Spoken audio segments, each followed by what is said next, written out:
This gives you a whole new perspective on Texas, doesn't it?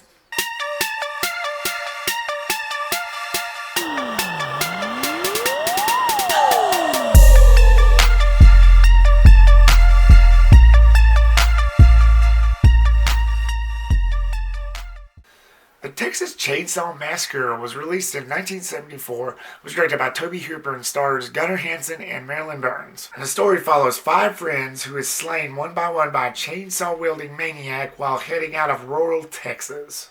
What's up, everybody, and welcome to another film series review of all Texas Chainsaw Massacre movies. I will be reviewing every single one of them leading up to the new one, which there is a new one coming out that's going to be on Netflix on February 18th. So leading up to that, I don't know if I'll make that date, but I'm going to try because there's a lot of movies here. But I'm going to be reviewing every single one of these movies on up to the new one. So strap in. So I'll be covering all 8 movies, including the new one, which makes 9. And like many other slasher films, when I was young, I kind of had to start off soft, start off easy. You know, Scream, and then Halloween, and then I believe it was Freddy, and then, no, Jason, and then Freddy, and then I believe it was Leatherface. I can't remember how it went, but I know this was one of those film series that I got into last, one of them anyway. I think Hellraiser was actually the last one, but yeah, like so many other slashers, of course, I was a fan. I fell in love with instantly. So, speaking of the Texas Chainsaw Massacre, the original, starting with the positives, the story. The idea of these kids getting picked off one by this chainsaw-wielding maniac, you know, out in the middle of nowhere. I was born in Texas, so I kind of know how it is, and I've visited there plenty of times, and I kind of know how it is. But, like, with the backdrafts of Texas and certain areas where nobody can hear you scream, I really did like that for this film. It really fit perfectly. The way Tobe Hooper and Kim Henkel, I believe that's how you pronounce his name, the way they came up with this story was pretty interesting. At the time of this film's release, remember this is like over 40 years ago, even before Halloween. At the time of this film's release, something like this wasn't really done. And there was a lot of controversial surrounding this movie. Because of the time that it was released, it was banned in several countries, or in several places, I should say. It was banned because it was so shocking. Just nobody has seen anything like this. It's just the way that everything was mapped out. Now, keep in mind, this was banned in several countries, in several cities, for it being too graphic. Now, I want you to think about that. When you watch this movie, there's hardly a drop of blood. Compared to today's standard, and I'll get into this a little bit later on, but that's what the controversy was. They banned this movie because half of it was too graphic for most at the time of this release. But it was mostly because of the shock value. The shock value was just at an all-time high in this film at that time. Gunnar Hansen did a really good job. You know, the late Gunnar Hansen, he played Leatherface in the film. I would not want to run into this guy in a dark alley. I'll just put it to you that way.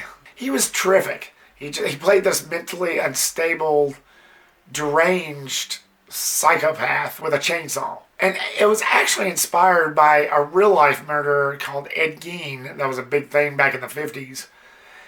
He would actually do sort of the same thing. You know, he would make human bones into furniture and dig up grave sites and corpses. Pretty much what happened in this film. But I wouldn't call this inspired by true stories. I mean, maybe some of you can, but it was really inspired. It wasn't based on a true story. It was really inspired because this guy, Ed Gein, pretty much did the same thing that this family did. But the only thing they added, you know, it was pretty much like that guy, but the only thing they added was a chainsaw. It's whatever you want to perceive it. It can be based on a true story, or it can be just be inspired. I just think there's a difference there. But it's however you perceive it. I mean, we're all different. But I really think it was still just inspired. You know, same MO, same trend. It's just the chainsaw was added. So Tobe Hooper and Kim Henkel came up with this idea that was, revolutionary at the time for horror films. And other characters, you got Jim Siedow and Edwin Neal. Jim Siedow played the cook, or as he's credited in the film, the old man. And Edwin Neal plays the hitchhiker that the kids picks up at the beginning. And he's talking crazy. He's talking about the slaughterhouse and how they kill the cattle and the cows. And then he starts messing with his knife. And then he cuts himself and then tries to attack one of the kids. And you knew something was up with this guy. Same with Jim Siedow. At first, you think this guy is just laid back. He's normal. But then you start noticing these weird things after the girl is being chased by Leatherface and she gets to where Jim Siedow's character is at that gas station. And then she starts noticing these odd things. Maybe that there's human skin and flesh and bones in that cooker and that fryer. And then Jim Siedow starts showing his true colors. It's pretty crazy. But Jim Siedow, he seemed to be like the leader, abusing the others and telling them what to do and this and that. So he was really like the leader of the pack. They played those characters off really well. I mean, something was off about these guys, and you could tell it was just mentally imbalanced all around. And the hitchhiker, played by Edwin Neal, he was just crazy. He was the one that was doing all the work, him and Leatherface. As I said, this had an overall shock value that just shocked the very core of audiences at the time, which is why it was banned in several places in several states. And it's just crazy. It's a film about these kids who ends up dead going in the back roads of Texas by this chainsaw-wielding maniac. This very unstable, very disturbed individual. But it was pretty straightforward. It was a pretty straightforward story. It's a pretty decent little horror movie. But there's hardly no blood in this film.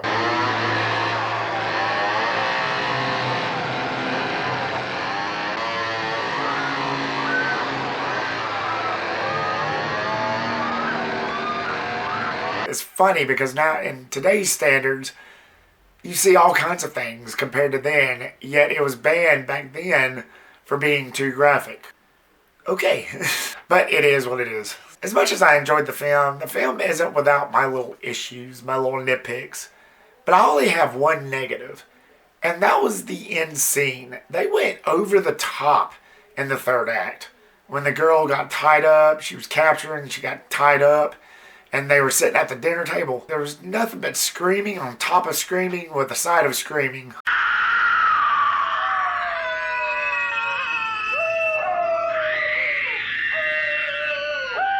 After a while, it became mind-numbing a little bit. I was like, come on move on with it. What are y'all going to do with this girl?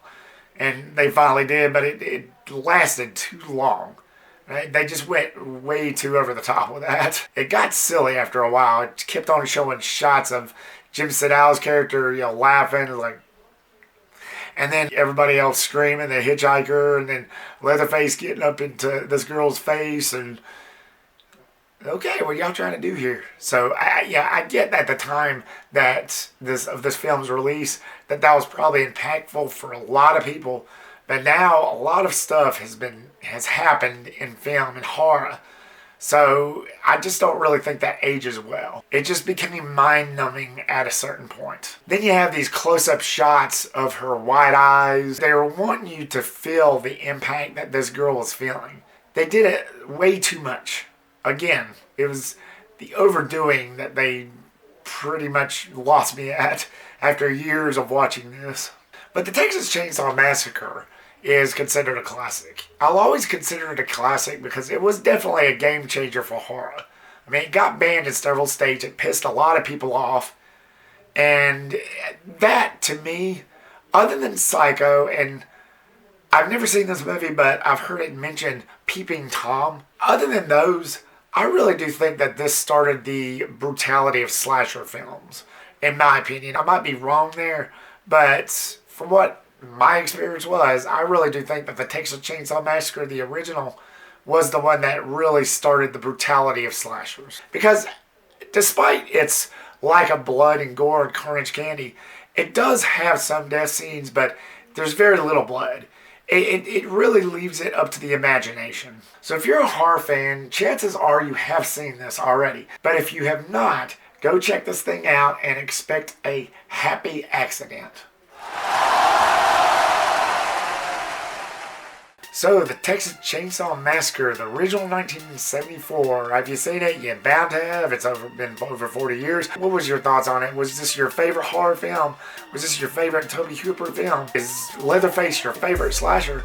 Or do you prefer anything else? Was this not your cup of tea? Leave me a comment down below and give me your thoughts. Thank you so much, guys, as usual, for watching this video. Like, subscribe, comment, and share. And stay tuned for my next one. Peace.